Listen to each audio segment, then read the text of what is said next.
নমস্কার বন্ধুরা, সবাই কেমন আছেন? আশা করি সবাই ভালো আছেন।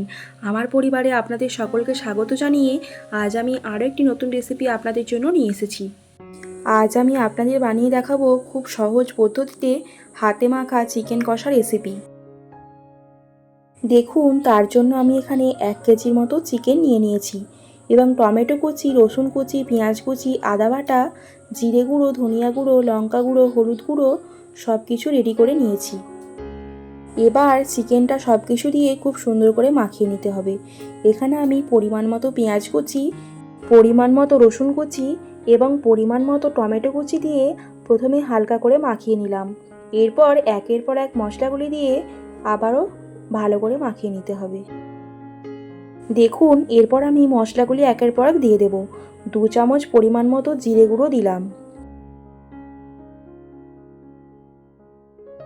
2 চামচ পরিমাণ মতো ধনিয়া গুঁড়ো দিলাম,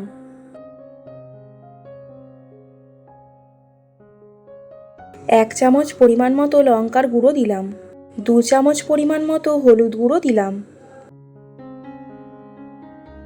2 চামচ পরিমাণ মতো আদা বাটা দিলাম। এরপর 4 চামচ পরিমাণ মতো সর্ষের তেল দিয়ে দিলাম।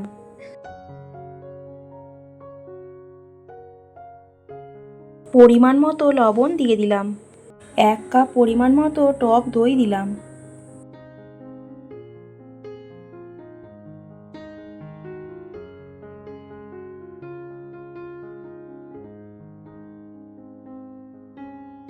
একটি পাতিলেবুর হাফ অংশ, প্রায় 2 চামচ পরিমাণ মতো পাতিলেবুর রস দিলাম।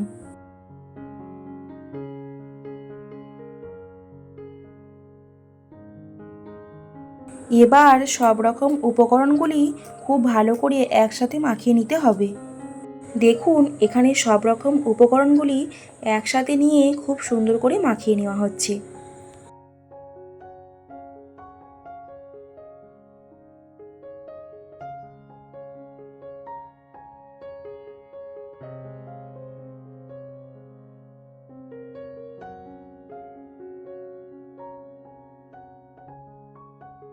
চিকেন খুব ভালো করে সব রকম মশলা দিয়ে মাখিয়ে নেওয়া হয়েছে।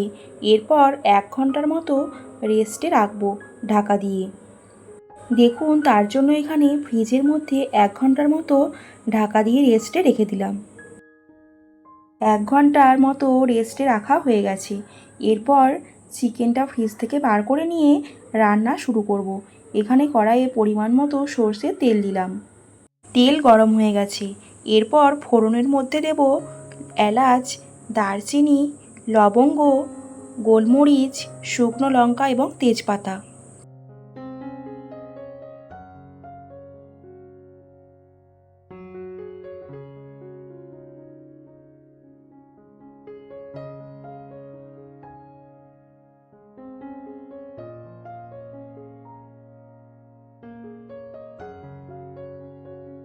ফোড়ন হালকা করে ভাজা হয়ে গেছে। এরপর চিকেনটাকে হালকা হাতে মাখিয়ে নিয়ে কড়াইয়ের তেলের মধ্যে দিয়ে দেব। বন্ধুরা, এই রেসিপিটি কিন্তু খুব সহজেই বানিয়ে নেওয়া যায়। খুব অল্প সময়ের মধ্যেই কিন্তু এই রেসিপিটি তৈরি করা হয়ে যায়। দেখুন, সব রকম মশলা দিয়ে মাখিয়ে নিয়ে 1 ঘন্টার মতো রেস্টে রেখে মাংসটা খুব ভালো করে কষিয়ে নিলে কিন্তু আমাদের হাতে মাখা চিকেন কষা রেডি। এরপর আমি হালকা করে নেড়েচেড়ে মাংসটা খুব ভালো করে কষিয়ে নেব।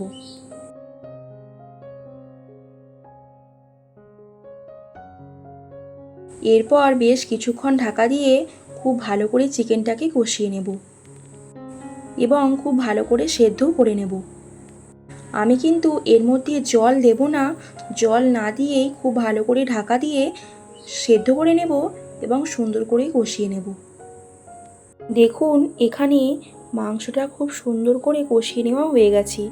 খুব সুন্দর মাংস থেকে তেল ছেড়ে এসেছে। এরপর অল্প করে নেড়েচেড়ে একটি পাত্রের মধ্যে নামিয়ে নেব। আমি এখানে ওপর থেকে আর গরম মশলা দিলাম না, কারণ আমি তেলের মধ্যে গরম মশলা দিয়েছিলাম।